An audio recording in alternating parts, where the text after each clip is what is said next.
Good morning and welcome back to the kelogsloops YouTube channel. So for today's video I'll be showing you guys my assignments as a second year student studying animation in art school. By far, second year was so much more fun and challenging than first year. I remember going into the semester I was super excited because I was going to be doing subjects that I was really interested in, like 2D animation, 3D animation, concept design, and it all sounded like so much fun. And I think the best part about the semester was the creative liberty and freedom that we got with our assignments. We got to do things that we were genuinely interested or passionate about, and I think that was what made the semester so much more fun. We got to choose our own ideas, we got to create our own stories, design our own characters. In saying that, we were more on our own than ever. We had to create our own production schedules and deadlines and monitor our own progress, so that our teachers were only there to give feedback or critique things that we had at the time. But before we start, a huge thank you to Squarespace for sponsoring this video. If you are looking to design your own website or online portfolio or shop, be sure to check out Squarespace. They've got everything you need in a single space. Now, onto the showreel. Starting with our 2D class, we had to produce 2 assignments for the semester. Firstly, a traditional hand-drawn animation. We had to create a little animation centered around one of 6 audio tracks that we were given, which contained a bunch of random sound effects. And this was my audio.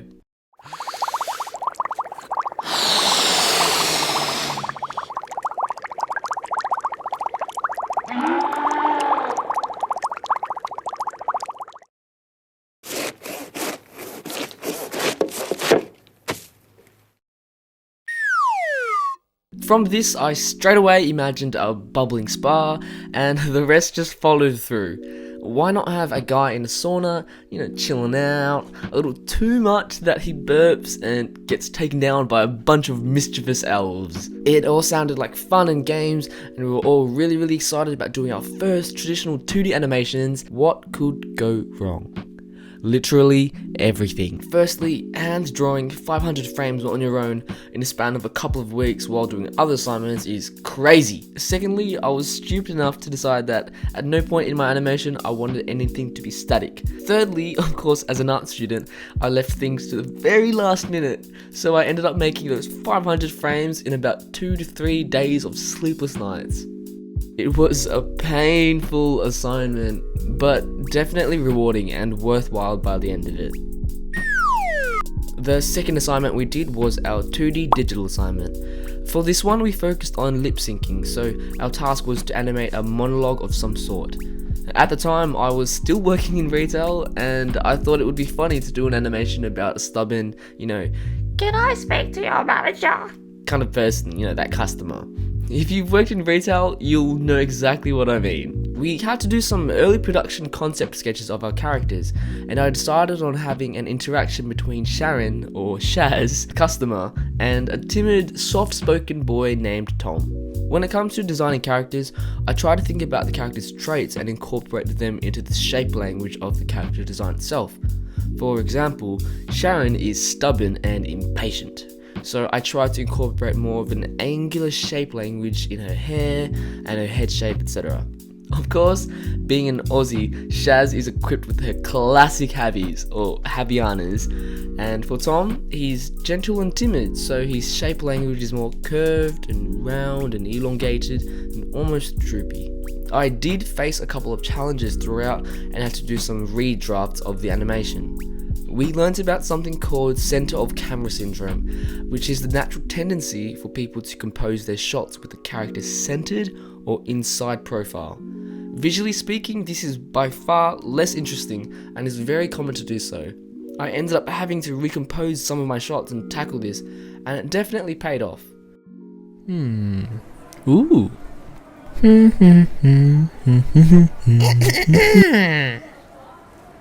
Hi. Do you work here? Me? I don't have time for this. What am I supposed to do with this? It doesn't work. I bought this beach towel 5 years ago, and it just doesn't do what it's supposed to do. Every time I take it to the beach, it gets wet. They're meant to keep me dry, aren't they? That's false advertising. I want a refund now. Can you believe this, Barry? Can you believe this? I can't believe how poorly I'm being treated by this rude assistant. What kind of customer service is this? I am disgusted. Ma'am, I'm going to write a complaint to their office. Better yet, I'm going to leave a review on their Facebook page. But ma'am, Who runs this place? I want to speak to your manager now. But ma'am, I don't work here.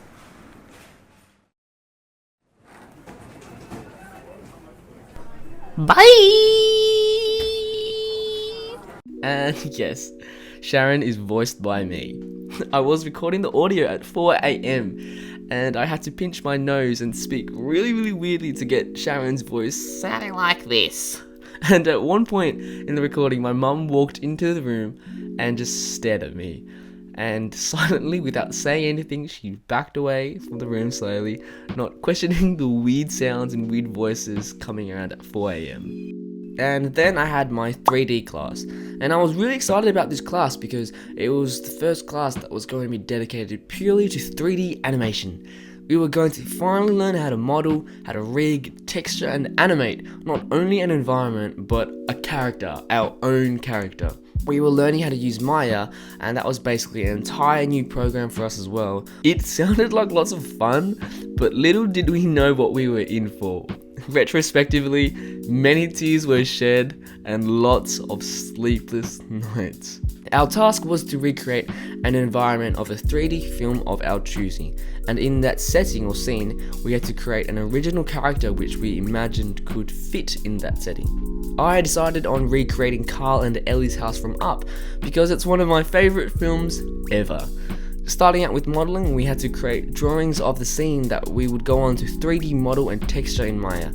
And this was actually really fun as I quickly got the hang of it and really enjoyed modelling. And then came the character. The character designing itself was fun. I made a character that I imagined to be something like Carl and Ellie's friend, with big, beaming eyes and a happy face. From this little sketch then came modelling again, and by now I was a lot more experienced with modelling, but at the time we'd only learnt how to do like little objects and shapes like squares and spheres and books and stuff like that. We were in no way prepared for how complicated it was going to be to model a human, a hand, let alone a face. At this point, our 3D assignments were already brimming with problems. Models were breaking, textures weren't adding up properly, and topography was a mess, and then came rigging. And this is where all hell broke loose. Everything was breaking. My model's face was snapping off, limbs were flying everywhere, entire bits were missing completely, and after several nights of stress and tears and meltdowns, we eventually got our rigs somehow fixed thanks to our legendary teacher. From there, animating itself was actually a breeze, and probably the most rewarding part, seeing your character come to life, and that was amazing. It was definitely a fun assignment that I'm proud to have done looking back, but oh man, people don't tell you or warn you how hard and difficult and a nightmare 3D is, because pretty much everything can go wrong.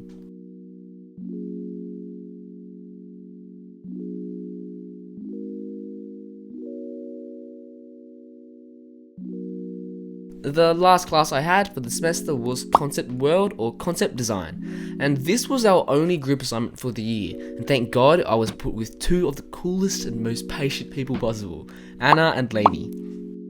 Our assignment for the semester was to create a fictional world of our own and document it through any creative means or medium. For example, one group did a marketing video and another did a concept art book. And we decided to go with an interactive scientific journal of a galactic adventurer named Gertrude Goose and her dog Dave. Kind of like a dragonology book. This was also a very fun assignment because we got complete creative liberty and control in all aspects. At the same time, it was a bit daunting because there was too much freedom. We had to set our own goals, standards, productions, deadlines, world, lore, characters, everything. And I think that this class was the first time it ran, so we had nothing to scale up against. It was just free for all. And these are some of my early concept sketches and idea generations for our world, Orbis. We created a world called Orbis and a fictional planet that had its inside blasted away, leaving only a shell of the planet's outer crust. The planet was divided into two realms, the upstairs or the outer shell known as Antum, and the downstairs or inner shell known as Emus, kind of like a upper world underworld division. The planet also worshipped its triangular moon, which originated from this joke in our first class that we would go on to be called the Illuminati Squad. The main idea behind the world was exposed, overgrown aquaculture. Basically, Orbis is an aquatic planet that had all of its water evaporated away in some massive event, and all that's left is exposed sea plants and deadly creatures. The world was inspired by fantasy genres, with Greek mythology and Mayan inspirations fused into one. We separated the assignment so Anna would create the social aspect of the world, and she named the characters Trignobai, and Lainey would go on to create the creatures or the aquafauna, and I would create the environments or the aquaflora or aquaculture.